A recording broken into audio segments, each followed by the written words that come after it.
friends, it's Unicorn, and it's time for us to talk about all the books that I read in November. In November, there were some highs and lows. I read 5 books in total, including some books that I really loved and some I didn't like that much. But I also have 2 DNFs, which unfortunately were both books that I was looking forward to. So now let's talk about them. I'll talk about them in the order of finishing them, and they happen to be the order of nonfiction, fiction, and DNFs. So let's dive in. The first book I finished is Hidden Valley Road, Inside the Mind of an American Family by Robert Kolker. This is a book that I have heard so many good things about, and it did not disappoint. The book documents the Galvin family since the 1940s, and Mimi and John Galvin lived in Hidden Valley Road, and they have 12 children.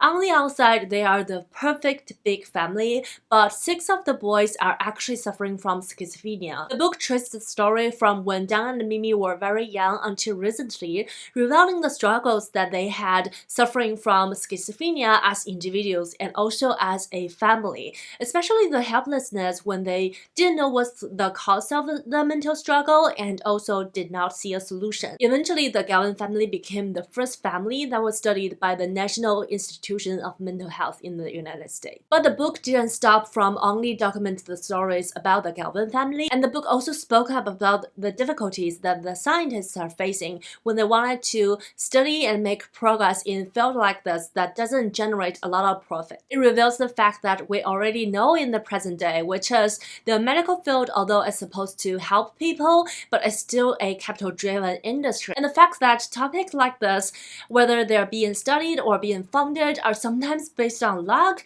make you really feel a very bleak feeling. I like how thought-provoking this book is, and also I like the question that it raised, whether the Medicare that the Galvin family got was really what they needed, or they were just to minimize their symptoms for the industry to easier ignore. And I also like how it pointed the new possibilities for us to rethink about mental health and also rethink how we should accept others. The writing of this book is captivating. We can see that the author did huge amount of interviews to the Galvin family and research of the medical field.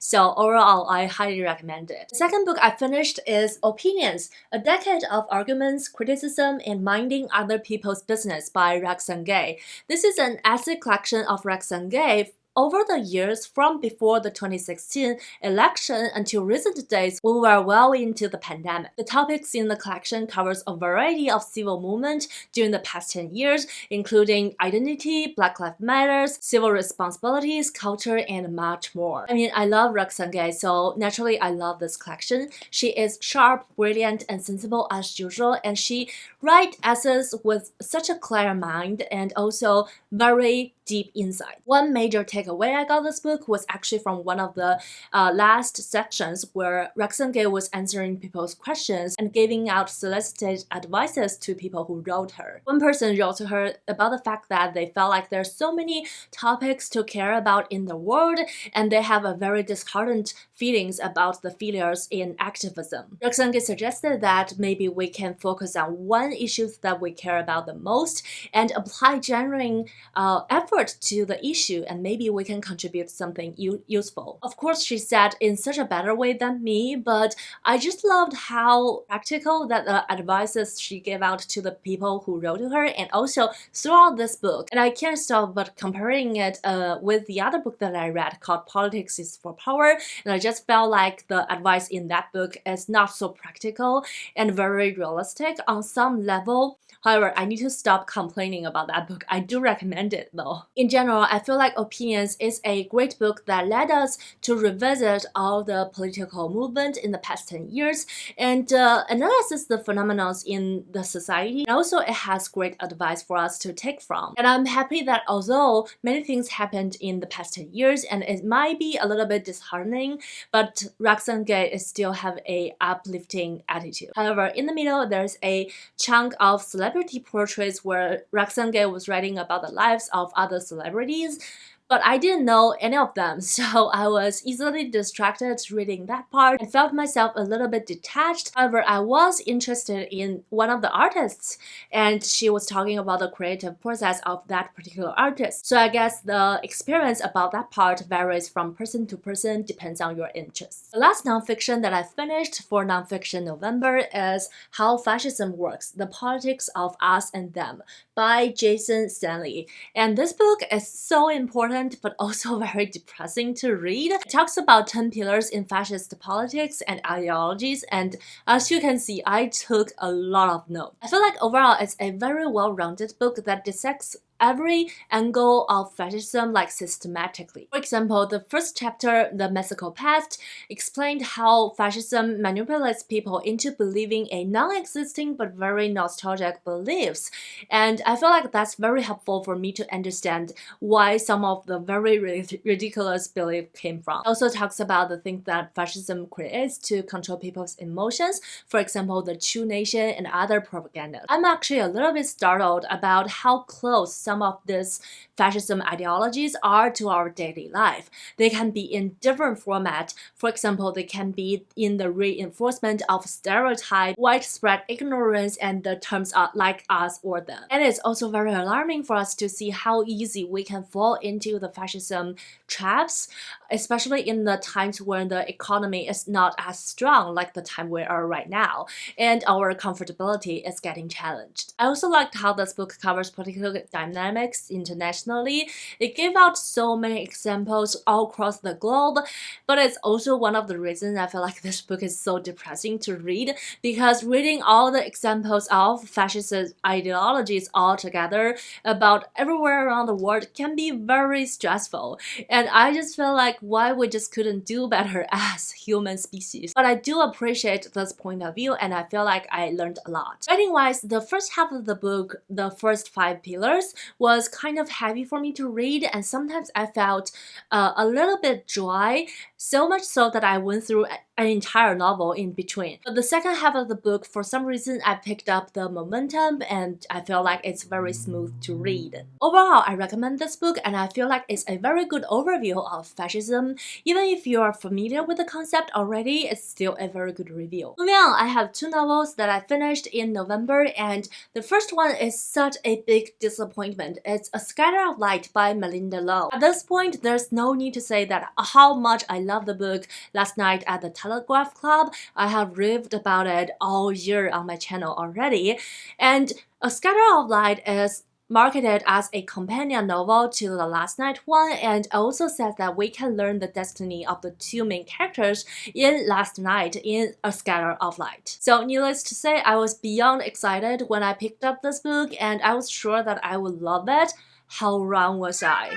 In the beginning of the book, we were introduced to the main character called Aria, and she just graduated from high school, but instead of going on graduation trips with her friend, her plan was shattered because something went wrong, and she was sent to live with her grandmother in California. Her grandmother has a gardener called Steph, and through Steph, Aria made a lot of new friends and was introduced to the working class queer community. The premise of the book sounds so lovely, and the beginning of the story too. I even started to really like some of the characters until they became very unreasonable. I mean, really unreasonable. So let's talk about Aria first. There are so many important things happened to her in her life about the people around her in the summer, and she learned nothing. She had 0 growth across all the variety of activities, to a point where I started to have very evil thoughts. For example, I feel like she kind of deserved to be sent away in the summer and not gonna enjoy her trip. And on top of that, she's just such a self-absorbing character. Like, I understand it must be very confusing and very difficult, especially if you are going through sexual awakening, but there are situations where you need to think about the consequences of your behaviors, especially if you're already graduated from high school. And now you may think that Aria may be my least favorite book in this book, but no, they are characters that is way awful, manipulative, and shady. And it's also very difficult for me to understand that Malinda Lo Lo meant to portray them under very lovely lights. Not to mention some of the plots are just convenient and very unnecessary. And now let's talk about how this book was a companion novel to Last Night at the Midnight Club.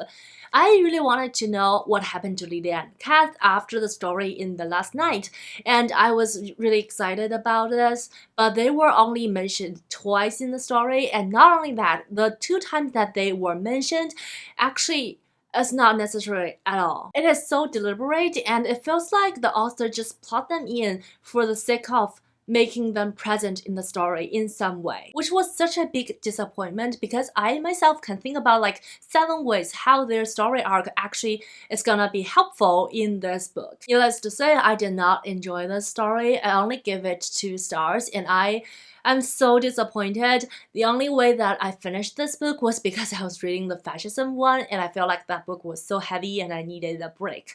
So if you wanted to read this book because of The Last Night in the Telegraph Club, just beware that it is not a book that you expected. The last book I finished in November is They Do It With Mirrors by Agatha Christie, and I'm so happy that I finished the month of reading on this such delightful note. This is the 5th novel in the Miss Marple series, and by the way, the other day I had this breakthrough that Miss Marple can totally be a asexual character, so I'm just gonna go with that now. So in this story, Miss Marple went to the house of her childhood friend Carrie Louise because their other friends called Ruth just visited Carrie Louise, and she felt like there's some peculiar feelings in the household where she just couldn't pinpoint. So Ruth asked Miss Marple, who is always good at finding out clues and the truth, to go and check out. So naturally, Miss Marple went to Carrie Louise and things happened and they solved it. I really enjoyed this book. Despite that, I feel like the murder is actually fairly easy to figure out in this book. So compared to a whodunit murder, it's more like a why-done-it. And also, there are so many characters in the story, so it's quite hard to figure out all the relationships and also the motive for the murder. But the main reason why I really enjoyed this book is the friendship between Miss Marple and all her childhood friends. They're just so comfortable with each other and giving out such a cozy vibe. I especially loved how Ruth teased on Miss Marple about her poor idea on human nature. And it was at that point I was like, this is why me and Miss Marple can be really good friends. I also really like the character Carrie Louise. I feel like she is so enjoyable to read. Yeah, so such a cozy book that I ended the month of reading with. But I still have the 2 DNFs of the month that I wanted to talk about.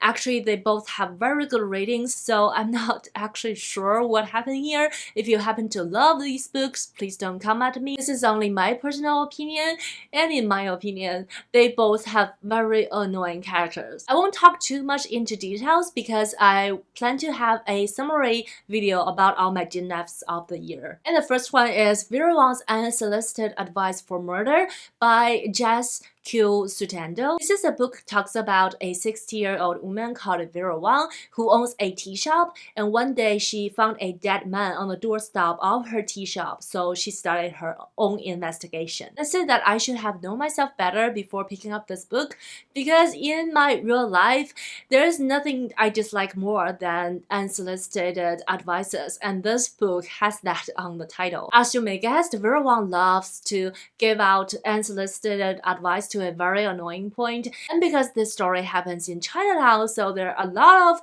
Chinese culture elements, but many of them are so stereotypical. The Chinese aunties who's like 60 years old in our present day and life, they don't act like it's 100 years ago anymore. Like the stereotypes are also very outdated and very cringy. And finally, as a cozy mystery, I just cannot stand the humor. And as I said, I realized my opinion can be very unpopular because this book has a over 4-star rating on Goodreads. So if you enjoyed it, I'm really happy for you. Please tell me why. The second book that I DNF'd is also a very popular one. It's Severance by Ling Ma. This book was huge a couple of years ago and I always wanted to check it out, but I remember mixed reviews of this book, so that's why I was hesitated. But this month I finally gave in to my curiosity when I saw it on the library, and I'm kind of glad that I did because now I know it's not for me and I can stop thinking about it. The story is centered around a character called Candace, and she is a millennial, lives in New York City, and one one day there's a disease that wiped out the humanity and leaving Candace as one of the few survivors, at least around New York City. So you'll think that because it's a dystopian novel, the book will explore how they survive, at least a large chunk of the storyline. But you would be wrong. This book actually spent most of its time in the flashbacks about Candace's life when she was a new adult with all her friends, and it was just so boring. So I figure I just don't like to read about people making poor decisions and don't bear the consequences in their life anymore. Not to mention the writing of this book is just not cohesive and very pretentious. Every time Candace drinks water, she'll emphasize that it is filtered water, and the amount of name dropping actually added a huge layer of boringness to me, so eventually I just did not finish it. And that's all the books that I read and DNF'd during the month of November. Please forgive me if I bashed on some of your favorite books, and let me know any of your thoughts down below. Don't forget to say hi, thumbs up to this video if you liked it, and I wish you happy reading, stay healthy, stay safe, happy holidays. I'll see you in my next bookish video. Bye!